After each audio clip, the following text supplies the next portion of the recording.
Happy Friday and welcome back to another morning live with Real Estate Mindset. Today's going to be a great live. Everything's going to be chaptered, and I want to tell you first what we're going to go over. So we're going to start today by going over a quick market update. We'll talk about metals. Obviously, I've been investing in silver. Then after that, we'll talk about PMI. After that, you guys, we're going to do a housing market update, and the inventory came out last night. Active listings did come out. They absolutely skyrocketed up. So that is great news. We'll also do a quick market analysis, and I'll show you guys once again how to quickly find a wedge. We're also going to start, or after that, we're going to go over the full update on property taxes and repealing property taxes, because now we have a response from the Department of Justice. I have a response from the Harris County District Attorney. We have a response from the appeal court as well. So we're going to give you guys a full update on property taxes. And then we're also going to go over the one big beautiful bill, which has been a huge controversy over the last 24 hours, as you guys know. We'll talk a little bit about the trade deficit, and then we'll end talking about the inflation and debt bubble. And then Mitch is going to do a quick read from an article that he wrote on what a solution to all of this would be. And before I begin, I just wanted to say good morning to everyone, especially you, Mitch. Good morning to you. Thank you for being here, Mitch Vexler. I always appreciate you volunteering your time, because I know you don't make money helping us. So always a pleasure. Scrog, always a pleasure. Sir Kevin, Sid, there's my buddy P Nice. Love your profile picture. I've seen that before. P Nice, Steve-O, there you are. Dan, Taylor, thank you for being here so early. Robin, good morning to you as well. And there's my dude, Johnny Fly. Johnny, I don't hear from you anymore. How are you, sir? Johnny is always trolling people. Johnny is the friendly troll of the channel. Dean, good morning to you as well. Now, guys, let's take a look at our first update. But Mitch, real quick, before I start, good morning. How are you? Fine. It's been a pretty interesting handful of hours here. I've been in the office since about 1 o'clock this morning. We've got another lawsuit that's about to get launched. One problem after another, and then I got a groundwater problem, but nonetheless, it's all good. Yeah. All about mindset. And well, happy Friday to you, Mitch. I'm looking forward to this weekend. We're going to start our market report and market update right now. I want to show you guys what is going on in the market. We'll talk about what's moving the market as well. This will be very quick. Now, first of all, everything is up. The Dow Jones is up 1.22% or 519. S&P up 72 points. NASDAQ up 261 points. And here's a couple of the reasons for the moves in the market. Job numbers came out today. Wage gains and job reports, not enough to sound alarm on inflation. Super fun. I think I'm back now. If you guys can, let me know that I'm back. My computer just crashed. Hopefully I can figure out how to edit that out of there. Yeah, I'm still here. Okay. I can hear myself talk. Sorry about that on my cell phone. I'm so glad that Mitch didn't do anything. Mitch, I see your picture. I'm going to take Mitch out of here real quick. Sorry about that, guys. My whole computer just shut down and I raced back to get online. I'm going to remove Mitch. Mitch, I can see your picture. All right, guys. So back to the market update. All right. So, okay, there's Mitch. Hey, Mitch, can you see me and can you hear me? Yes. I have no idea what happened, but yes. Were you scared by yourself like that live, or no? Were you fine? No, I figured your internet went down, but I grabbed my phone and just sent you a text to make sure that's what it was. Did you? That's funny.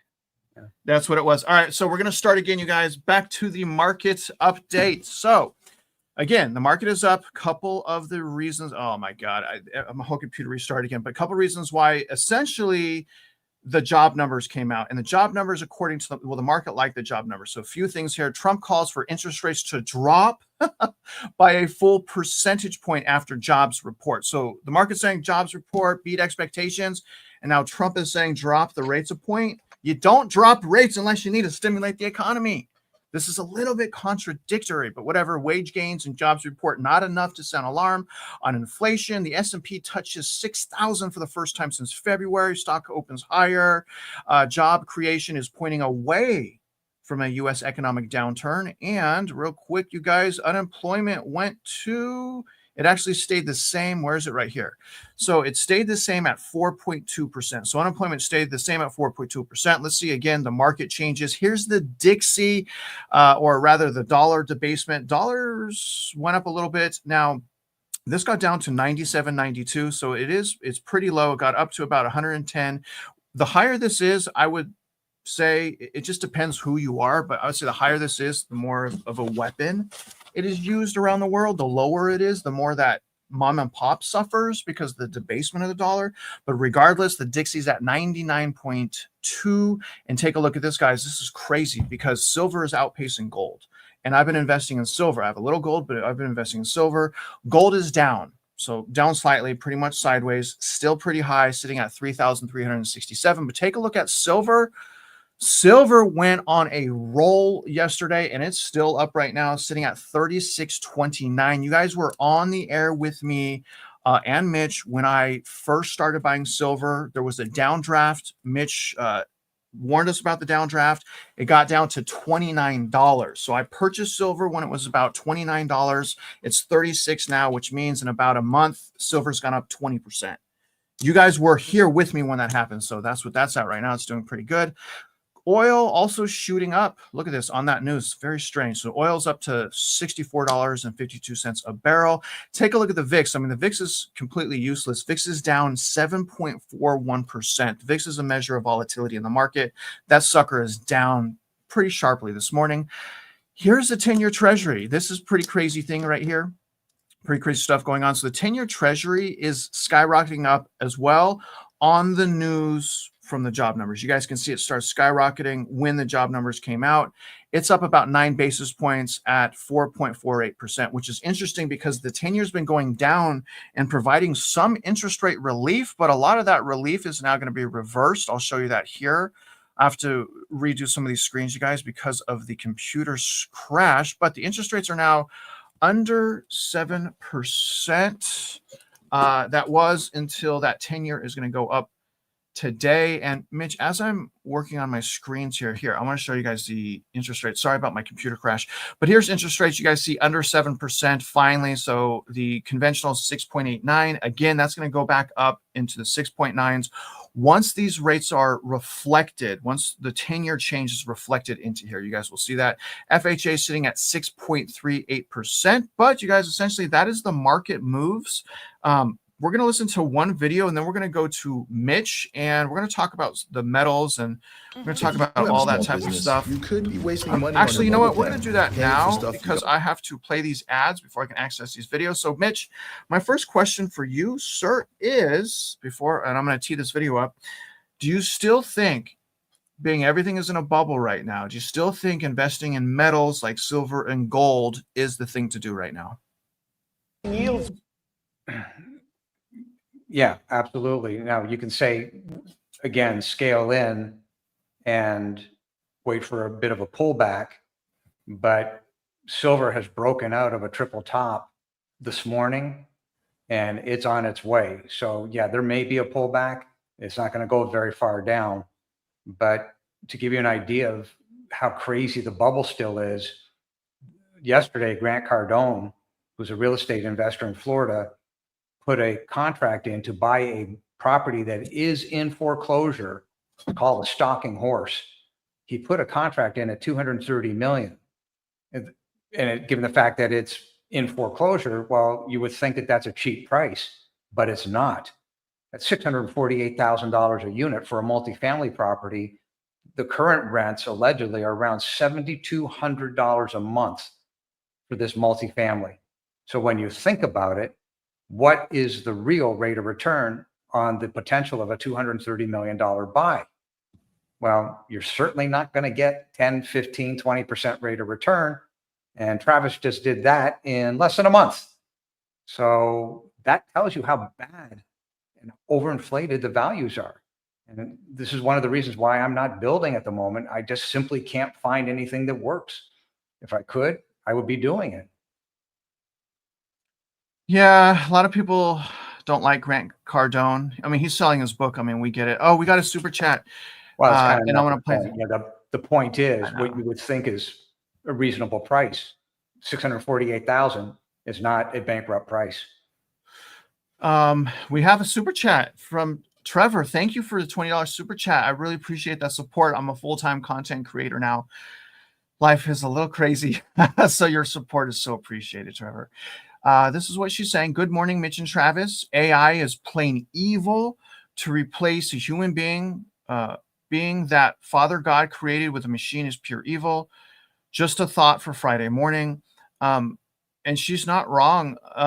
I did a video yesterday, and some of those people are replaced. I mean, they're getting replaced by AI. And honestly, some of them deserve it. I'm not going to, I was just talking, Trevor, about Mitch, about how customer service is so bad right now, and how, as much as I hate to say this, I do think that some people need to be replaced by AI because they're just doing such a horrible job. I got to be careful saying this, but some of those categories of people are realtors. Not the good ones, I guess not the good ones, but I honestly think that a lot of AI can replace a lot of professionals in real estate, because the realtors aren't doing what they're supposed to be doing, which is teaching people how to buy houses and using math to find the deal. Most of them, not all, but most of them are just glorified cheerleaders that are absolutely wrecking people. So, it does suck though that we're going to have more layoffs from AI, and we're having a lot of things converge at the same time. And one of the things we're going to witness is the effects of the AI. Do you want to comment on what she said, Mitch?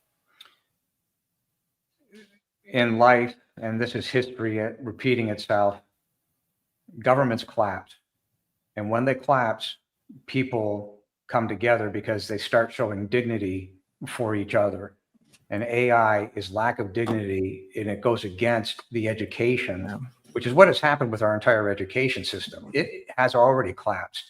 You can look at the people, the students coming out right now, they're not capable of handling and balancing a checkbook. It's something as simple as that. That is Our the Jeff fault is of the education system. So people will come together when the system collapses.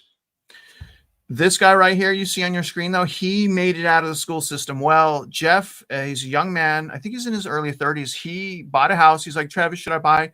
Obviously, I said, no, dude, don't buy right now, right? But he did it the right way, right? There's still ways you can buy right now to keep yourself well hedged. And Jeff bought his house in his 30s, paid the whole thing off, man. He paid the whole thing off, paid all cash for it. So, I mean, that's a man that succeeded right there. Proud of you, Jeff. It's really nice to see you. Him and I, we used to talk to each other at least 2-3 times a week. And then I became a full-time content creator, and I lost a lot of money, and now I work all the time. So let's listen to our PMI video right now. It's a very quick video. And then we're going to go into our housing market update. So if you guys can, let me know that the audio is okay.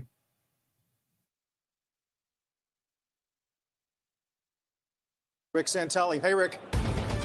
Yes, boy, you're watching yields move down again. And the issue is our May reads for ISM Services PMIs. And here they are.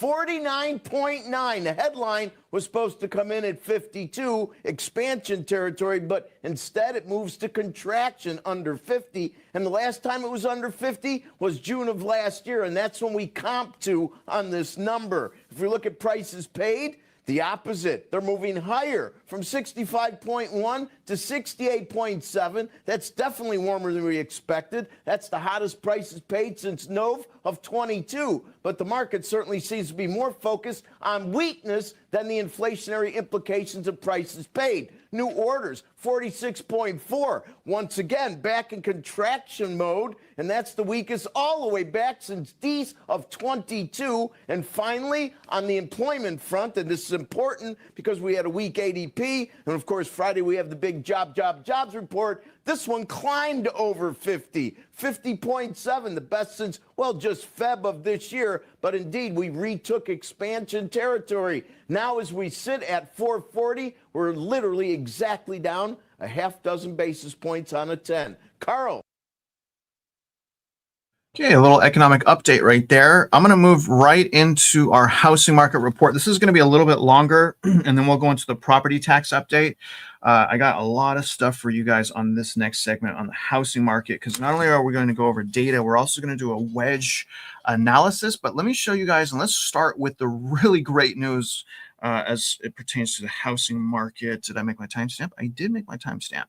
So let's start here, you guys. This is inventory. Inventory did come out last night. I've been waiting for this to come out. It came out at 5:35 p.m. You guys see that in the upper left here, June 5th. And we are finally, and you guys that have been watching me know I've been waiting for 2 years. 2 years I've been waiting for this number to get hit.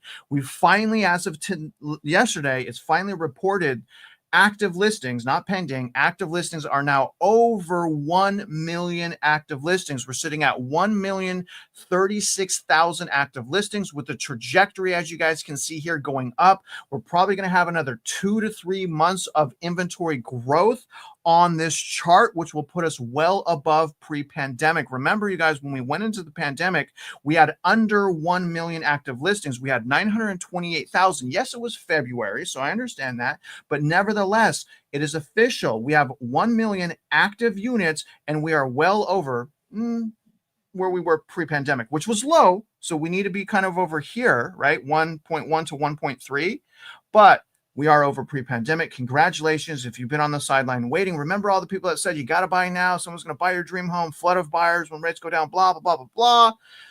The pendulum is swinging. In fact, it has swung, and you guys can see that clearly in this chart. Again, this just came out. This is absolutely fantastic news if you're waiting to buy a house in the housing market. Now, this other report came out. You guys have been seeing probably a couple videos here and there. I'm just going to briefly cover this, and then we're going to go into the active MLS, and I'm going to show you guys how to find a great deal. But this is titled, Nearly Half of the 700 billion homes for sale have gone stale as sellers outnumber buyers by 500,000. And again, what I'm pointing out is the pendulum is swinging. It took a little bit longer than I would have liked. There was more inflation. There was more can kicking than we would have liked. But nevertheless, the pendulum swings. We have booms and we have busts. And everyone should know that, although no one acknowledges it on mainstream. It's just, to them, everything just booms. It never busts. But either way, you guys, there's a total of $698 billion worth of homes for sale in the U.S. That's up 20.3% from a year ago. And you can see how much homes are for sale right now. I mean, there's a lot. And this is not units. This is dollar amount. So we've never had this dollar amount up for sale, right? Units, we've had more, but not this dollar amount. So let me keep going. The total value of U.S. home listings is at an all-time high because of the combination of growing inventory, slowing demand, and increasing, here we go, home sales prices. Okay, so housing supply is now at a 5-year high. It's actually higher because this article was generated before that data I just showed you. Homes are sitting on the market longer. April, it took 40 days to go under contract. Home buying demand is not going up. Home buying demand is falling as most people have ran out of any pre-pandemic and post-pandemic savings. Home prices are rising in some metro areas, not in all. It is bifurcated. Let's keep going down here. 44% of listings are sitting on the market for 60 plus days. So almost half. Oh my gosh, that's crazy. So almost half of the active listings sitting on the market for over 2 months. There's 331 billion worth of stale inventory. So that's a lot. 500,000 more. This is the key. More sellers than buyers. The reason this is the key is because this is the pace of the housing market for the next half a decade to decade. The pace is going to be increased inventory and probably the Federal Reserve, all Wall Street, trying to manipulate demand. They're going to try to artificially create demand. Remember, they have to artificially create demand because they pulled forward every time they artificially manipulate the market, lower interest rates, they pull forward the demand. So they pulled forward so much demand with 2% interest rates and a down payment that was for free. And that's what we see now. But either way, these are the trends. This is the pendulum that's swinging. And you guys can see the gap. Look at this gap. I mean, it's just like people are like, yeah, you think we're going to come out in full force? Hold my beer. We're going to stay at home. We're going to pay our bills. Look at this. This is crazy. Huge gap right now. I don't know that we've had, last time we had this gap, it looks like was lockdown. See right here. Last time we had that type of gap was lockdowns, and it was reversed. We had way more buyers than sellers, but look at you guys. That trend has completely flipped. It's now our turn to sit tight, be patient, use our fundamentals to find a great deal. No more bidding wars, although there are, again, there are some bifurcated markets, especially out east, that are not doing well. So sellers outnumbered buyers for several reasons. Number one, it's expensive to buy a home from both a price and a payment standpoint. Number two, economic uncertainty. It starts with tariff layoffs. It doesn't talk about the debt, right, and deficit. Three, the mortgage rate lock-in effect is easing. Very, very interesting stuff here. Let's see if anything else. Now, here's what I want to remind you guys, okay? First of all, I'm going to do a quick market analysis. I have to generate this real quick because my computer restarted. Okay, so let me just pull my MLS up real quick, guys. Now, I'm going to do a quick market analysis because I want to teach you guys how to find and purchase real estate by using math. I want to teach you guys how to understand what a great deal is. No using your emotion, only using math, right? I want to teach you how to be better than a realtor. And in fact, if you're a realtor, I want to teach you how to be the best realtor you've ever met. So if you're a realtor, definitely pay attention. You go to my website, okay? You scroll down to where it says learn how to buy a home. You download the subdivision analysis form. It's for free. It's right here. And what we're going to do right now is we're going to complete this subdivision analysis form and we're going to calculate wedge. This form will allow you to calculate both wedge and cash flow. It's just one little simple form. Can it be more detailed? A lot more detailed, but this is very simple. So the way I'm going to do this is we're going to go to MLS. We're going to search listings, and I'm going to keep you guys in Kingwood because I always keep you in Kingwood. The last time we were on here, we hit a record high of inventory. I think it was 150. So let's see what we're at today. We're going to go Kingwood. Oh my God, it went up again. It's going up. The inventory in Kingwood it's going up every hour.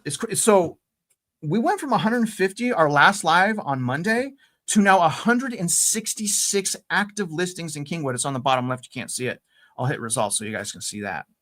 That's crazy. There's double the amount of inventory in Kingwood than when we started. You see that right there, 166. Now remember, when I'm going into a market, this is just the easy way to do this. I'm categorizing all of these active listings by price per square foot on this column, because that's going to give me the cheapest price per square foot house. Now the first one is right here. So this is the one we're going to look at.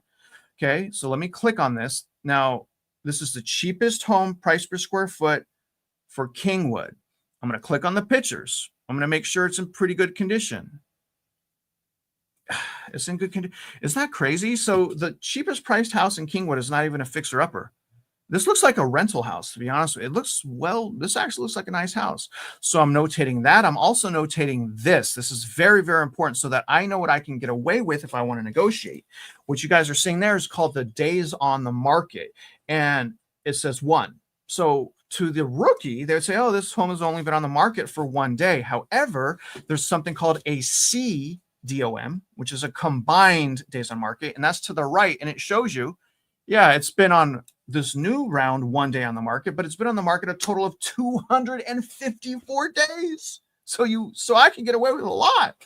Now, what I'm going to notate for our analysis is the subdivision, because we want to analyze this subdivision, which is the Wood Spring Forest subdivision. Let me copy that.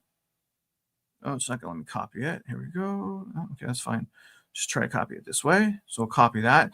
And then I'm going to notate the purchase price, which is $299. And then I'm going to notate the size of the house, which is right here, because that's how we're going to do our calculations. And then I just real quick, I want to go and double check the property taxes to make sure the property taxes aren't too crazy. Remember, this home is listed for $299,000. It's being taxed on, let's see. So what do we got here? Oh my gosh. So it's being taxed on not 299, it's being taxed on 317. So just another property with a tax issue here. And it looks like the new estimated range is going to be more like 337. We got problems in Texas. We got big problems in Texas. Okay. Now, what I'm going to do is I got to go back to this form now. I'm going to do a 1-year analysis on the subdivision. And I wrote everything down. So the subdivision was, let me just actually paste it. Okay, so Wood Spring Forest, 1 year. We'll just put 12 Main Street. Okay, and then the purchase price, remember I wrote that down. The purchase price was $299,900. And remember I said write down the size was 2,783. Okay, and that's all we're going to do today because I'm not going to do the wedge. I'm sorry, I'm not going to do the cash flow, the rent. So this is all I need right here.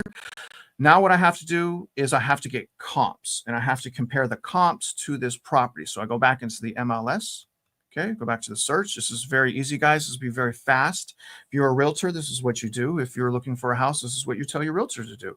So now I want to look at the comps, which are sold properties over the last year. If it was my house, I would go back 5 years. But for the sake of this video, I'm going back only a year.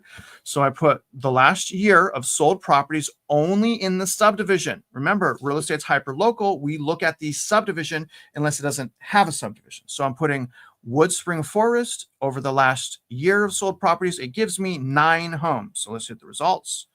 here's the 9 homes. So 9 homes sold in that subdivision over the last year. So I'm going to select all of this. I'm going to add it all together, and I'm going to see what the average price per square foot was. This automatically does that for me by going to stats and tabular. And it's going to give me my average price per square foot is $116.49. All right. So I'm going to go back to my form. I'm going to put the market is $116.49 because over the last year, the average home in the subdivision sold for $116.49. Now, all I have to do now is multiply that number by the size of the house to see if there's any wedge. So put the size of the house in, 2,783 times the square footage we just calculated, 116.49 equals $324,000. Then I subtract the sales price of $299 from that number. So minus $299,900 gives me a wedge of $24,291. So we'll just put 24,000. Oh, where my head is, of course. That sucks. You guys can't see that, but I assure you it says 24,000. Let me see if I could do this instead. Okay. And that's it, guys. So now I know by doing that simple math that that property, at least over the last year, and this is fake value and it's artificially inflated and it's going to go down and it's not real, but, big but, if we were to use the fundamentals of the market over the last year, this property has gross, not net, gross wedge of 24,000. I say gross and not net because what if it needs to be fixed up? If I have to fix it up, it's taken out of the wedge. If I have to spend any money on this property, it's taken out of the wedge. But that is how you guys calculate wedge. It is so easy to do. I hope that made sense. Let me know if you guys can comment below. Let me know if that made sense. And that's all free for you guys. I don't ever want you to forget that. Okay, now let's go into the very important thing. And again, I hope you guys like that. We're going to give you guys an update on property taxes now. And Mitch is going to take his time to explain all of this stuff, but I first need to show you the responses. So I'm going to show you the responses. As you guys know, if you're just joining us, Mitch and I, spearheaded by Mitch, also Jeff is helping and some other people, we're trying to repeal and end property taxes across the nation. And we're really emphasizing that on Texas. And so some of the things that we've done, and especially Mitch, is he has several lawsuits. He's created a bill.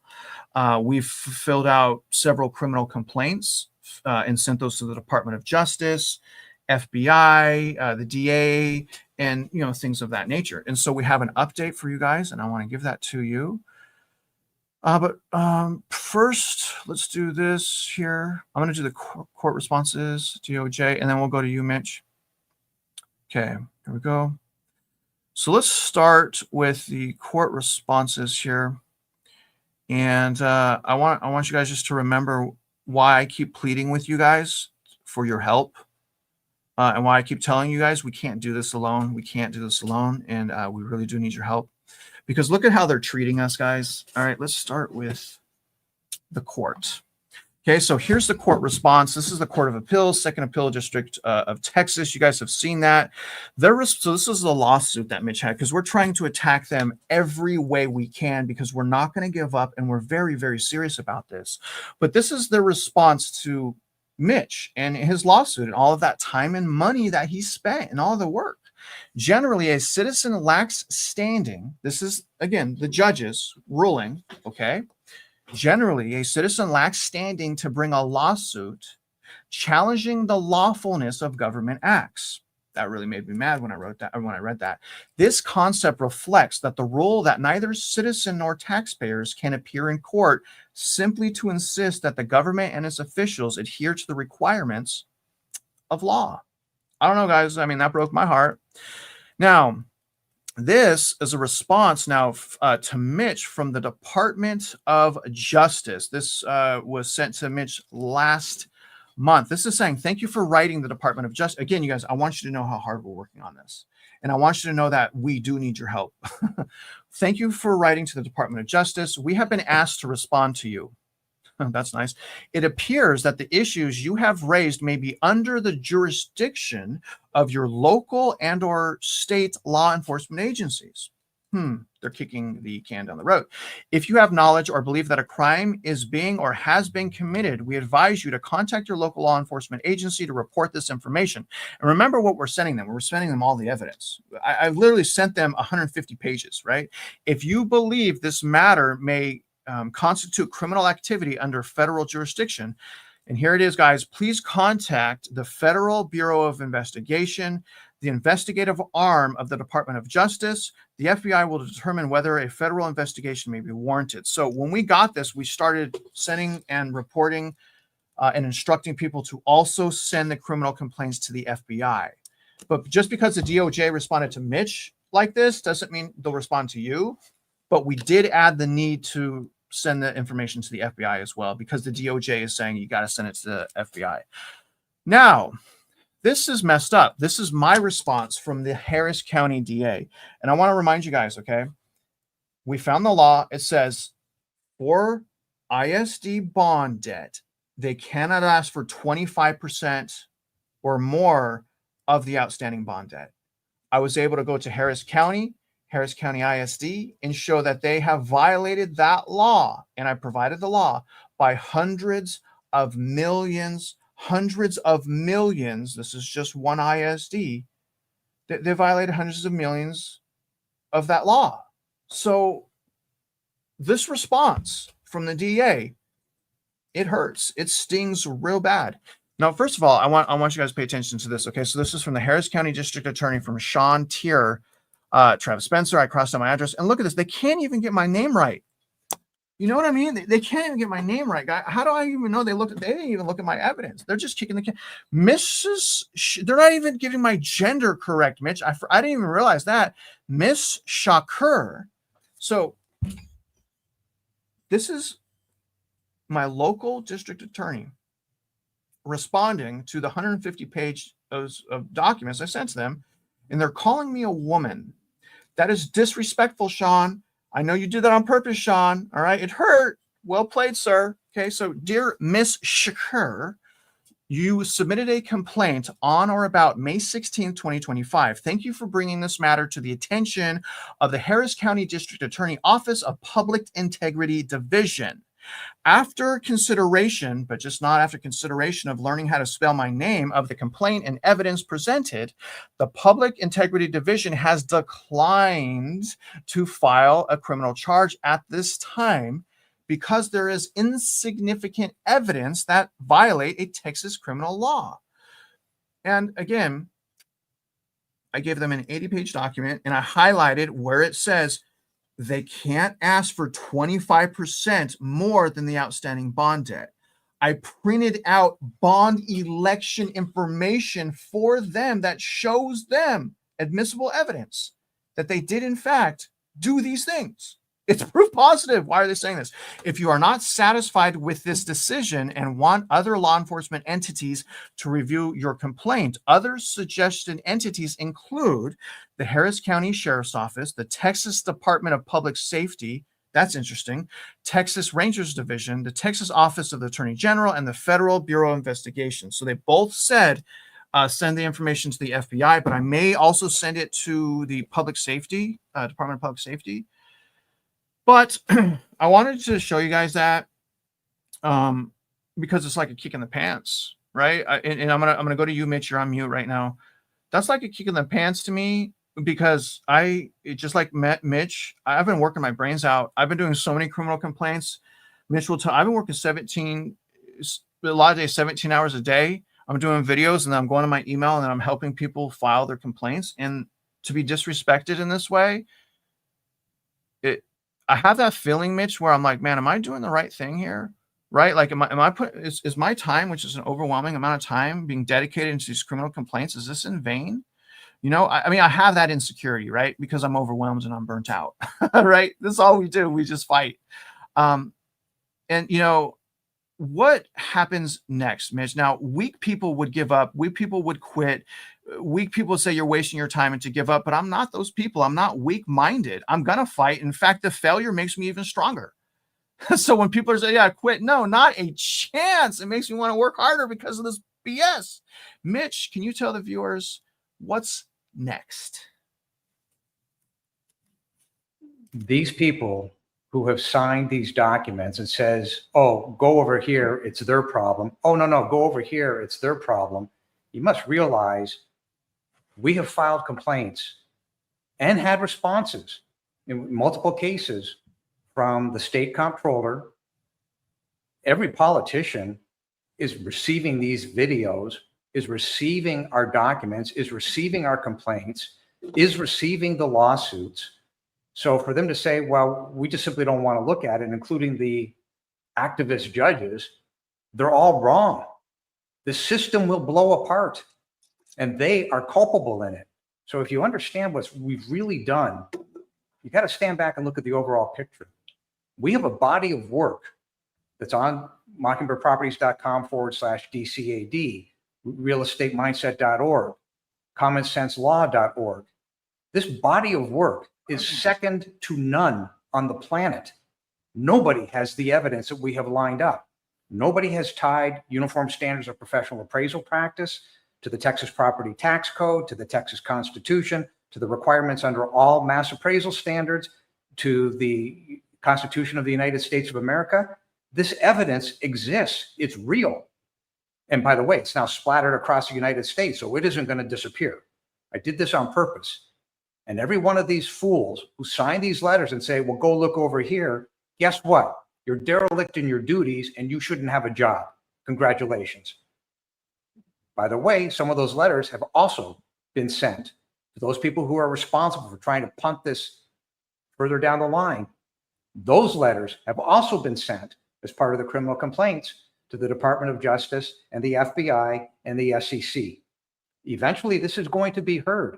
If not by the Supreme Court of the state of Texas, this is headed to the U.S. Supreme Court. This is not going away. The evidence is not going away. Here's the other point that I want to make everybody fully aware of. The evidence that we have on the website is deemed admitted by the courts themselves.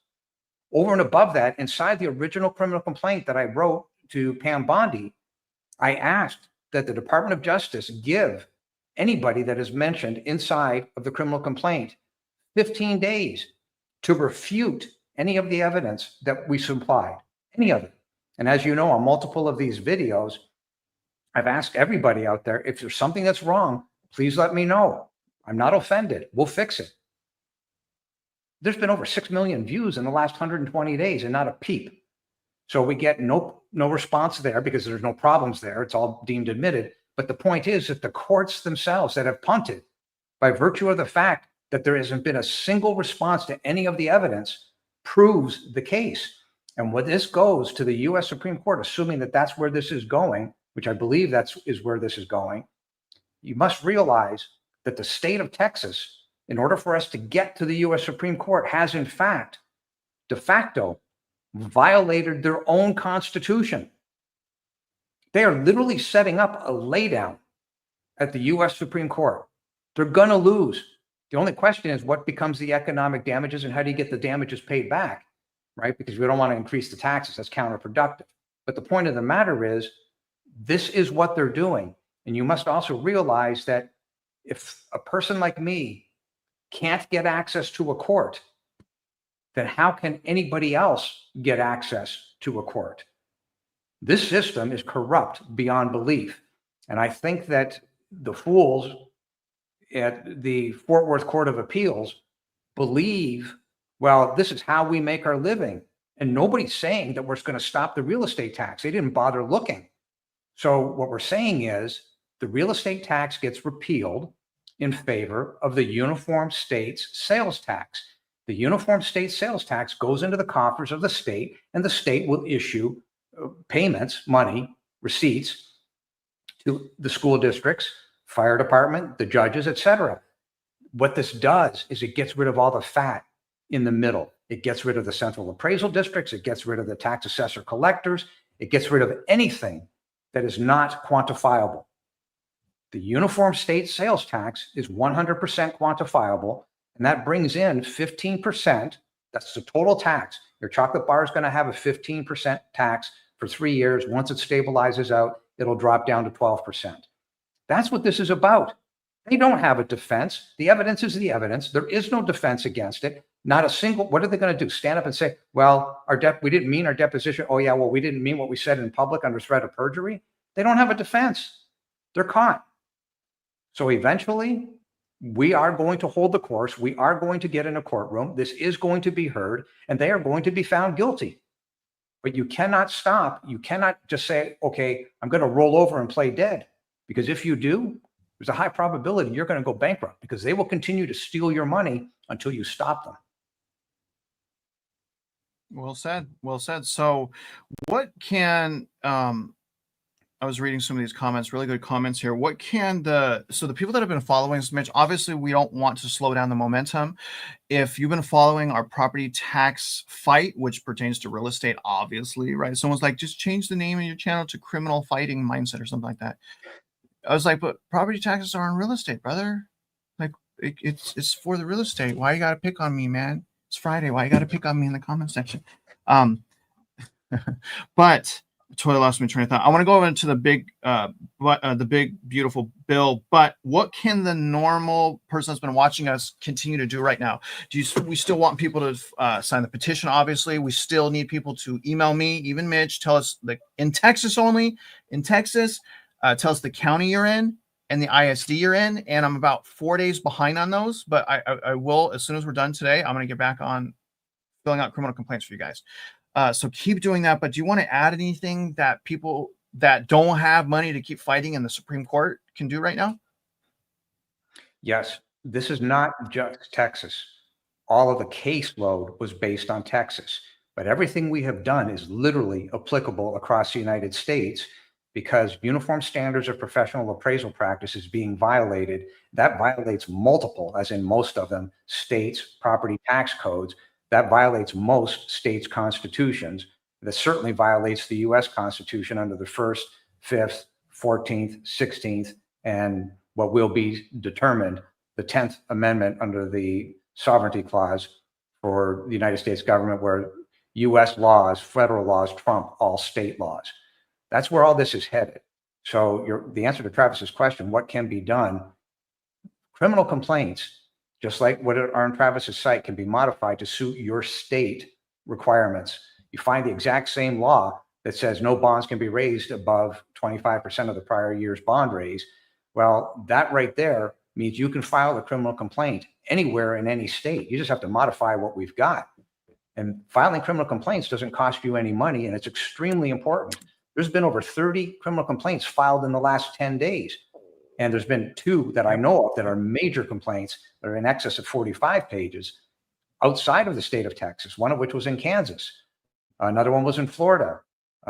Michigan's got one on the go. Pennsylvania, New York. So these things are all on the go. These criminal complaints have teeth.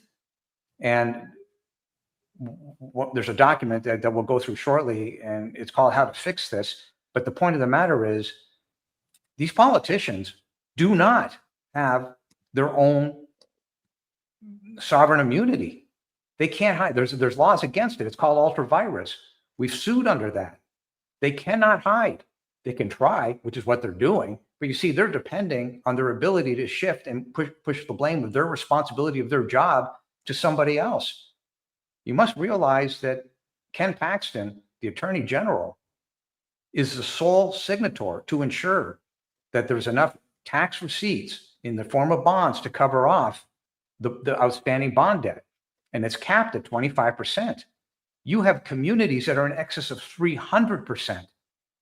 Argyle, Texas is $324,000 per household in outstanding fraudulent school district bond debt. That's over and above their own mortgage. This cannot be paid. The Attorney General is the sole signator according to the Texas Education Agency. That is the law. He violated the law. By the way, he's an officer of the court. For what purpose is he allowed to violate the law? For what purpose is the state comptroller allowed to state under the property valuation study to any chief appraiser, including Denton Central Appraisal District Chief Appraiser, go ahead, increase the values over and above what your computer systems allow you to do, because we need more money to shift money from this school district to another school district. The point of the matter is, we have 68 pages of deposition questions, and I promise you, they're dead meat in the first half of page 1. They are caught. They do not have a defense. That is why these courts are putting up this much of a fight to say, we don't want to hear this case. They do not have a defense. And that is why when this shows up eventually at the U.S. Supreme Court, they're going to have a problem. And all the evidence, that's why we've posted it out there. That's why that library is as big as it is. But it is applicable across the United States. That's the point. You cannot sit there and be afraid to take an action. And that action won't even cost you any money. It'll cost you some time. Learn about it, learn what the laws are, file the criminal complaints, send them to the SEC, the DOJ, the FBI, load it up, and just keep sending it. And then by all means, file your own property tax protest. It's extremely important, because if you don't, they will use that value that you did not protest against you the following year. Very good. I wanted to remember what I was talking about.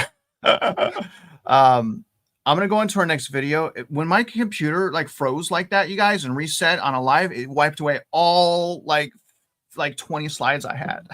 But I wanted to pull this comment up as well from Trey, and I have a video. We'll listen to this house market video. So Trey, he's saying, no lie, Travis helped me get a home in September 2024 for a 2018 deal. In a hot market, there is a way. And this was in Tennessee. And I wanted to bring Trey's comment up because Trey was someone that has been watching the channel almost from the beginning. And he's just a normal guy like me. And he was looking for a house for like 2 years. You know, he was on the Discord. I was talking him out of it, right? Like, don't get that, get a new realtor. He got a new realtor. Trey got his credit up. I think he got his credit up like 60 points. So he got great credit by following my beef jerky rule. It's a beef jerky system. And he was able to find a house and walk into a house with 30, I believe it was 30. It was either 20 or 30% of wedge.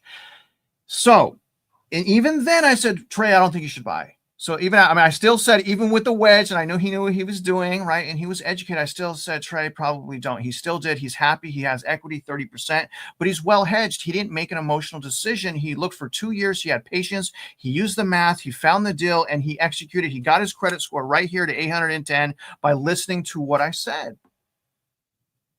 You don't have to listen, but if you do, you're more likely you're going to get well ahead. So Trey, I love you, man. Thank you for giving us your testimony. I'm really happy that you got your score up there by eating beef jerky. That was really cool. Let's go into our housing market video. There's right now. One other thing on that. So if you look at your wedge and you say, what is the future of my liability for the next 5 years with regard to the real estate tax? If you take the wedge and you add 5 years of real estate tax to it, take that off the price of the house, you've got something to sink your teeth into.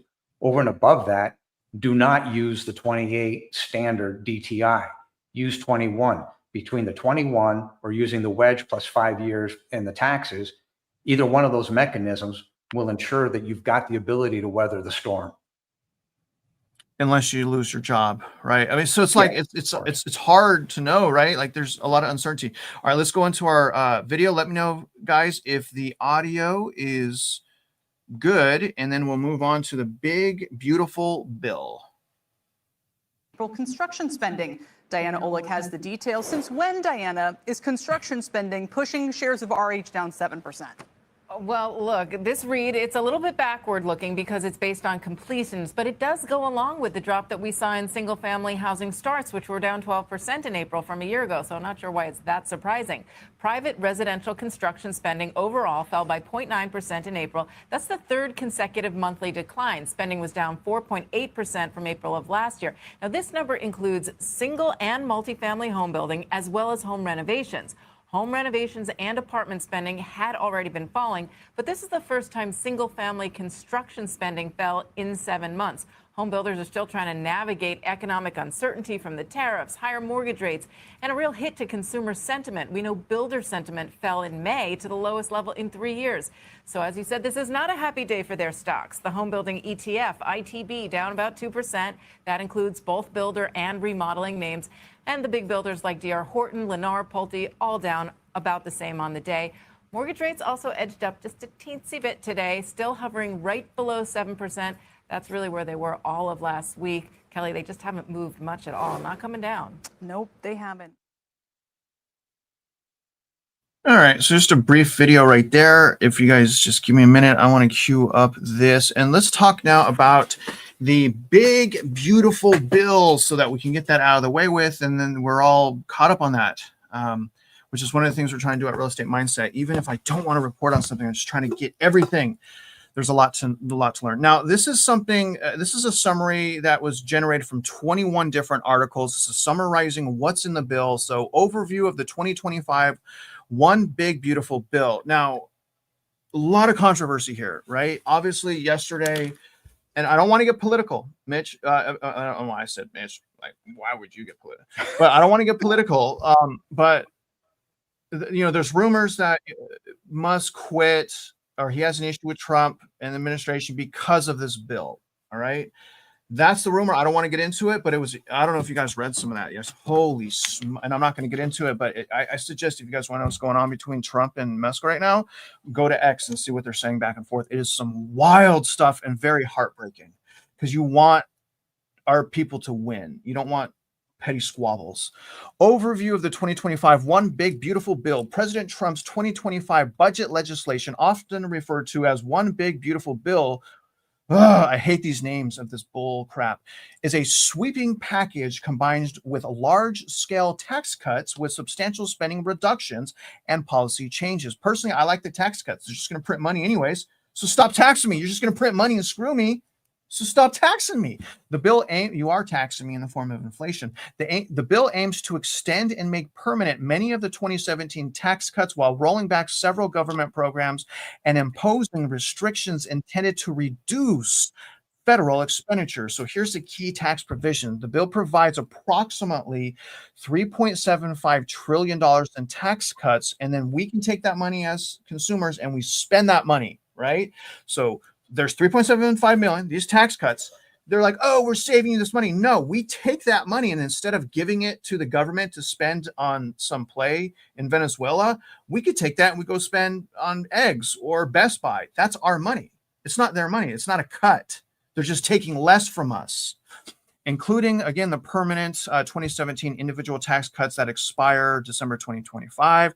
It includes a new tax break such as, and this is good, I like this, no federal income tax on tips and overtime pay. That's really good for workers earning under 160,000, which I think is most of us watching this video. I make under 160. I'm pretty sure a lot of us make under 160.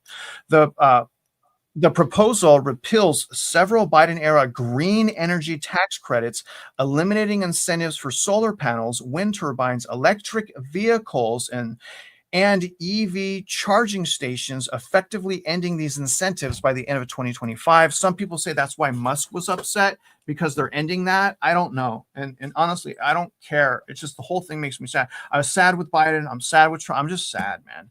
Other repealed taxes include the federal excise taxes on gun silencers and indoor tanning services. Oh, that's cool.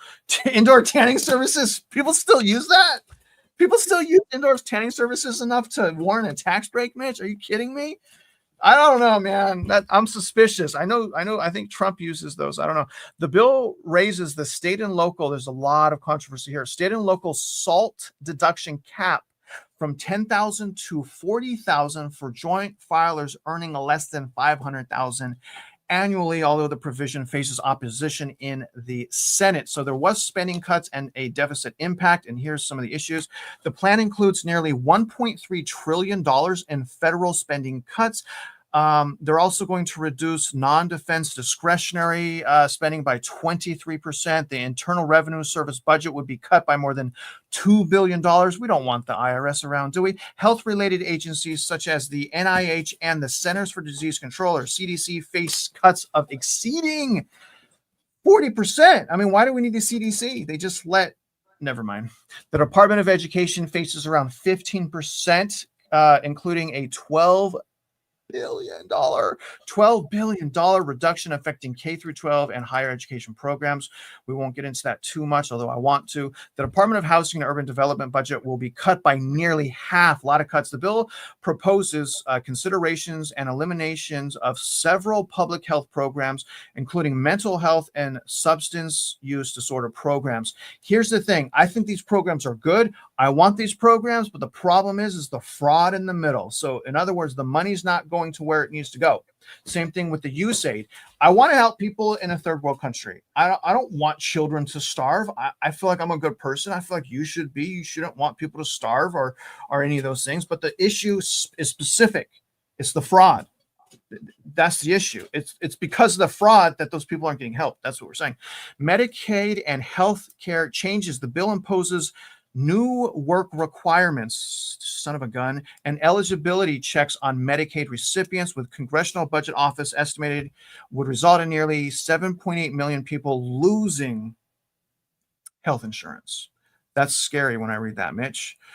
Okay, they're going to do some security and defense spending, federal workforce reductions. The 2016 budget proposal linked to this plan aims to cut more than 107,000 more jobs. So they already have almost 300,000 job cuts from Doge.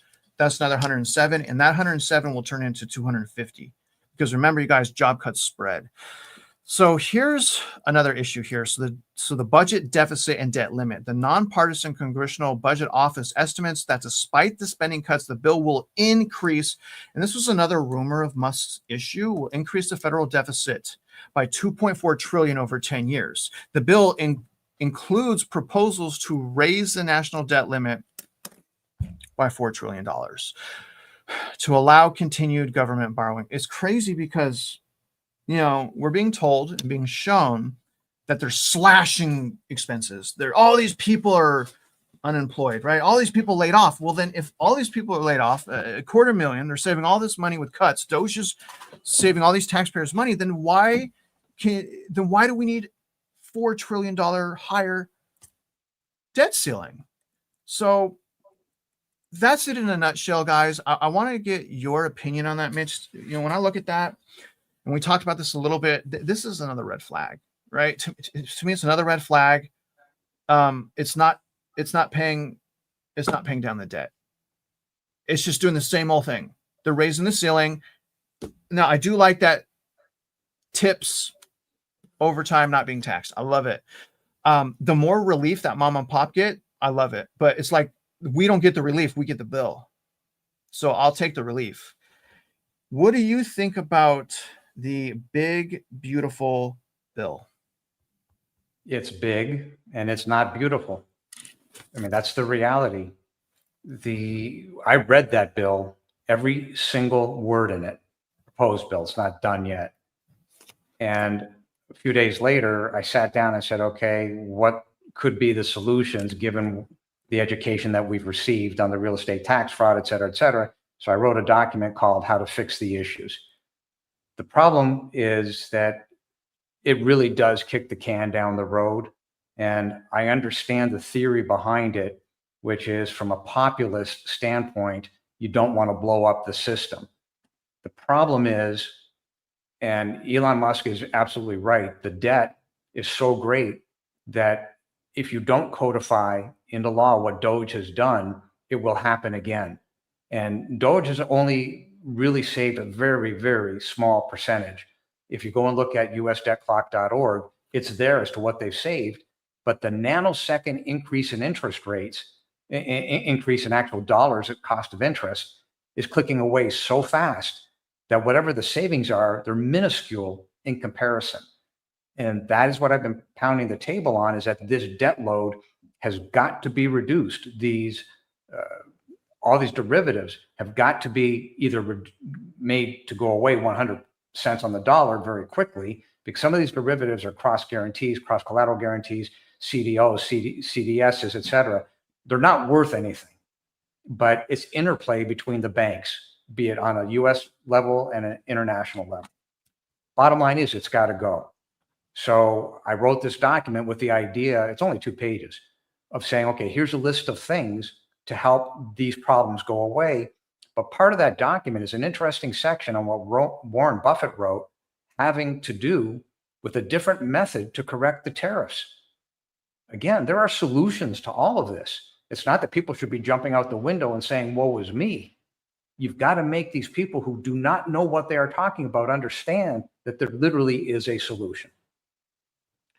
It's hard to make them understand when we can't take them to court and we can't hold them accountable, Mitch.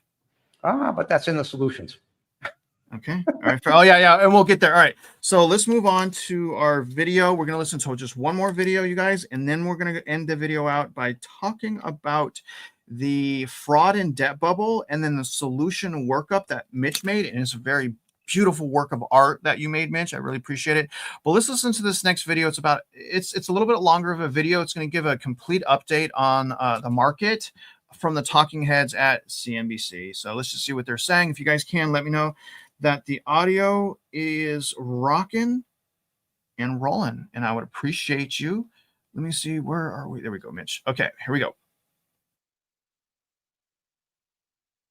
HQ with the breaking news on this Friday Eve on the trade balance. And do remember, last week's advance only included goods. This one includes goods and services, comes in at minus 61.6 billion. That's about 5 billion less than we were expecting in terms of the deficit, but it does follow a revised 138 billion with a minus sign that was 140 billion. And that, of course, was an all-time record trade balance of goods and services. And as you can see, it has now been cut by more than half. And the big drop in imports seems to be where everyone's pointing. The big news there is how much it bolsters GDP. Just look at Atlanta Fed GDP now, which is at 4.64%. Non-farm productivity comes in much more negative than we were expecting. We were looking for a number that was down somewhat less than 1%. This is minus 1.5%.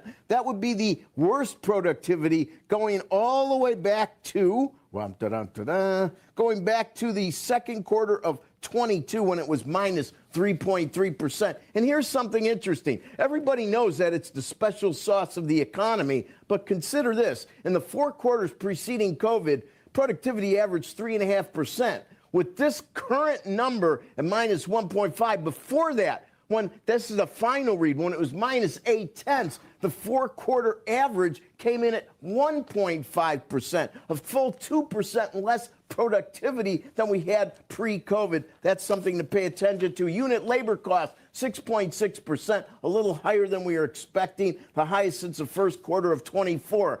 On initial jobless claims, up 8,000 from 239,000 to 247,000. We still haven't been over 250 since October of 24, but we are inching up very close to it. That's what comps on this 247,000, by the way. And on continuing claims, we remain this is the second consecutive month over 1.9 million, 1,904,000. So we've had 2 consecutives. We've had 3 readings. One of them was canceled, but this all comes to back to November of 2021. So even though we could still say well-behaved on claims, it's not as well-behaved. Interest rates, well, they're moving down just a smidge. The ECB cut, that put a little pressure on the rate structure. Yesterday, we closed 2s and 10s at the lowest yield since the 7th of last month. Joe, back to you. I don't have Truth Social, Rick, but. All right, little update right there. I'm going to get into our ending segment right now. Let me put it on here, which is the debt and fraud bubble. I'm going to give you guys some data real quick. And then we're going to go to Mitch to talk about the solution in the paper that he worked up. But let me put the debt and fraud bubble up. I keep forgetting that my computer was shut down, so it has to reload everything. Okay, let's put the debt and fraud bubble up right here. All right. So let me remove this. Let me get us on the side right here. Okay. So debt and fraud bubble time. So one of the debt and fraud bubbles, and again, was coined a financial weapon of mass destruction. One of them is mortgage-backed security purchasing, which is another name for quantitative easing or QE. You guys see that, and then what you're looking at here is the mortgage-backed securities held by the Federal Reserve. And what I want to point out is there is really 3 times in history where they used this QE to screw us and completely doom us. And now as a result of that, there's $2.1 trillion in mortgage-backed securities held by the Federal Reserve right now. $2.1 trillion in mortgage-backed securities. But look at this, guys. They purchased about $1 trillion for the global financial crisis back in 2009. They also did it again in 2012. I don't know how many people know that, but Operation Twist, they bamboozled us again in 2012 and purchased another trillion. And then obviously during COVID, they purchased about close to 1.3 trillion in mortgage-backed securities. So there's your fraud. There's your debt right there. We keep going and we look now at the total assets held, which is far more than just mortgage-backed securities. The Federal Reserve has, right, who just prints money, has $6.6 trillion. My question is, if the Federal Reserve is just going to print money and they're just going to keep these assets and not give them back to the taxpayers, then why should we pay taxes at all? I think that's a fair question. Why are we paying taxes if they're just going to print money and fraudulently spend it without transparency and without accountability? I don't want to pay taxes anymore. But either way, $6.6 trillion in assets held by the Federal Reserve. And that's what quantitative tightening looks like. So quantitative tightening, they should have nothing on this, right? This should be empty. It's not. It's plateauing. Let me show you 1 year. It's not barely going down. It's going down by a large dollar amount, but percentages terms, it's not. And that's not all, guys. We also have this. This is a reverse repo market. This is a form of backstopping the banks right here. The reverse repo market is going to be around. I was hoping and thinking that this would end last year. It did not. There's still $152 billion in the reverse repo market, but this is another mechanism, again, to backstop the banks at the expense of mom and pop. It creates inflation. It creates sticky prices.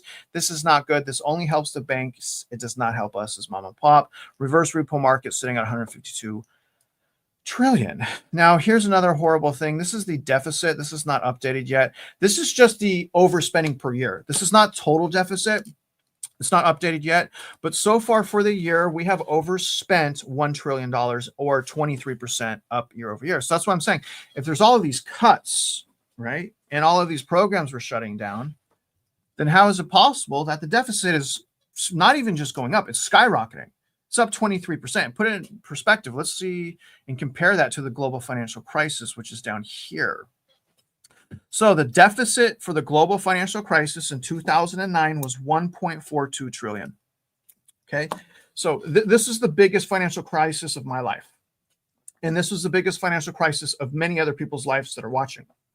And during the biggest financial crisis of my life and many other people's lives, they only, and I use the word only because it's so much worse, they only had a deficit of 1.42 trillion. And they said they needed that deficit to prevent the depression. I know that because I lost everything during that time. And I remember what they said. They said, we're going to avoid the Great Depression. So we need to bail out all these banks. It's a 142 trillion deficit. So how can we explain these deficits here? So what's the explanation for these deficits? If these deficits are more, the last deficit here was to prevent Great Depression. Well, that's the same thing here. The difference is they figured out a way to lie to us and to cover up the turmoil. They figured out how to do it. A lot of it is in non-banks and the derivatives market. All right. So that's not all, you guys. The total amount of debt, that's just the spending, right? The total amount of debt right now, look at, this is absolutely insane. We have 36 trillion in total debt, and look at the trajectory. That's what I'm saying. Where's our leaders at? Why aren't they? They're not paying this down. That's the problem. That's what I was saying with that budget. The budget doesn't look at this. They just disregard this giant debt. And look at the debt to GDP. Look at this. I mean, it's skyrocketed up to 123% debt to GDP. I mean, it's incredible. And remember, you guys, inflation is just money printing or dollar debasement. Inflation is stealing from the poor, middle class, upper class, and giving that money to, let's just say, bankers. That's what inflation is. And according to the market, it's not going nowhere, as the 5-year break-even inflation rate is sitting at 2.31%. We have been lied to. We have been bamboozled. We have been manipulated and deceived by the Federal Reserve for decades. And I hope, and I know this is very painful, it was for me, I hope you guys are starting to get that now. The Federal Reserve is not our friend. And so, Mitch, I want to go to you now. And do you want to read your paper and solutions for the viewers as I try to pull that up because my computer crashed? So you want to give a background on what you're about to read? This is in response to the big, beautiful bill, because I did read every single word of it. And it's also in response to what Travis was just talking about with regard to the U.S. national debt. So this document is called Accountability and Transparency, How to Fix the Issues. The very first item in here is in direct relation to what Travis was just talking about with regard to the U.S. national debt.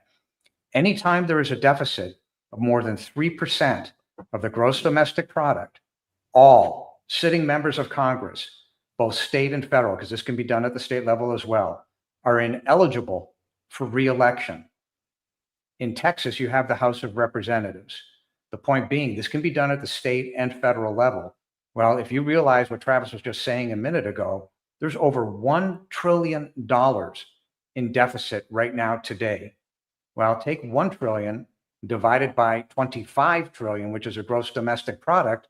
And based on this criteria, every single member of federal Congress is ineligible to run again. They're done. And that's why this is so important. And that's why this is a solution to this problem. They cannot spend the money they don't have. That 1 trillion that Travis was just referring to, just to be clear, is money that will have to be printed by the Federal Reserve.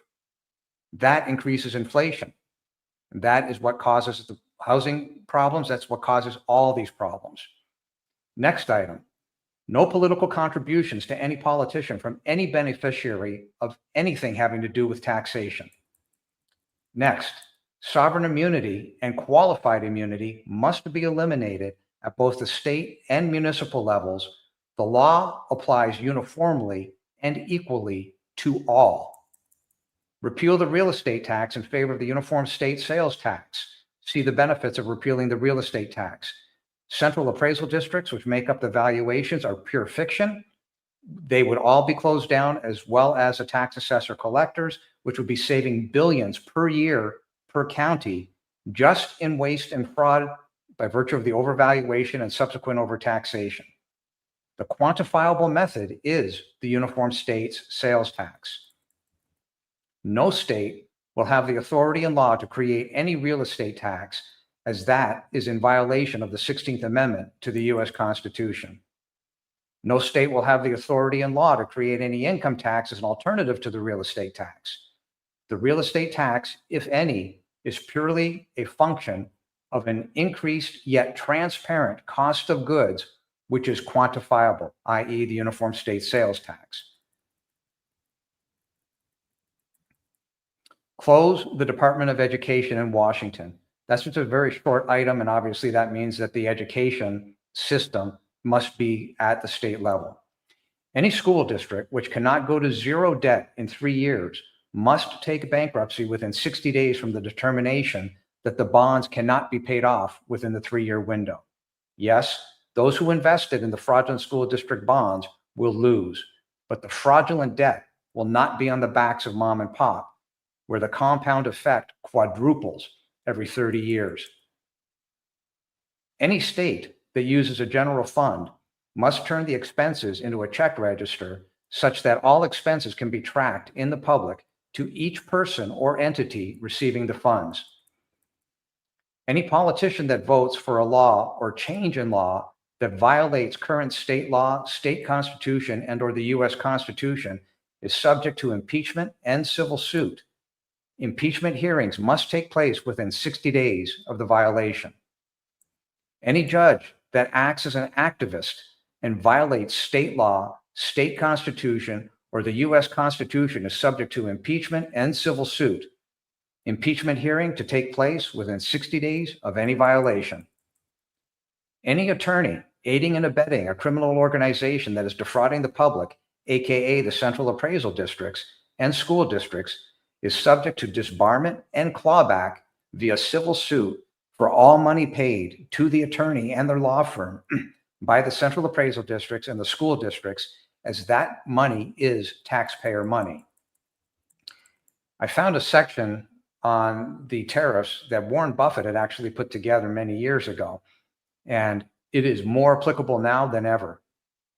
For every dollar an American company earns by exporting goods or services, it receives an import certificate of equal value. Importers must buy certificates to bring goods into the U.S. Importers must purchase these certificates from exporters.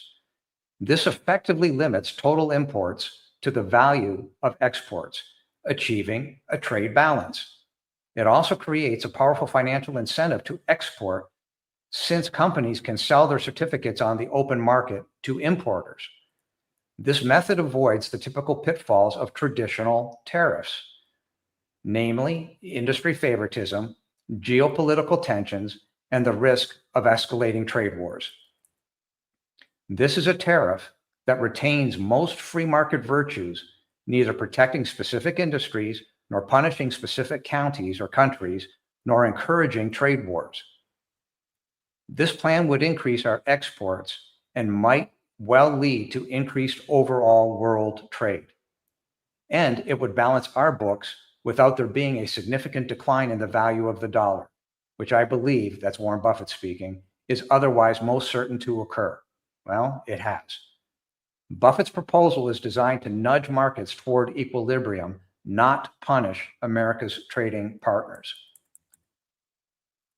That section is so poignant as to where we are right now. Term limits for any politician, 8 years maximum, period. You're done, 8 years and out. Upon exiting government, no employee may seek employment with a company that does business with either the state or federal government for a minimum period of 12 months. No tenure, no pension. A congressman or any politician that collects a salary while in office and receives no pay when they are out of office, they're done. And I'll touch on that in a minute as to why. Congress, past and present, participates in Social Security. All funds in Congressional Retirement Fund are moved to the Social Security system immediately.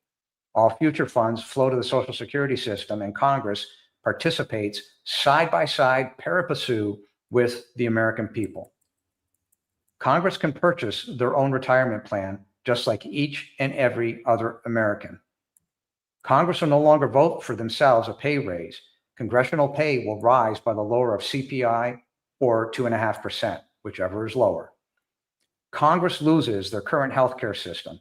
Congress will participate in the same healthcare system as all American people. Congress must equally abide by all laws.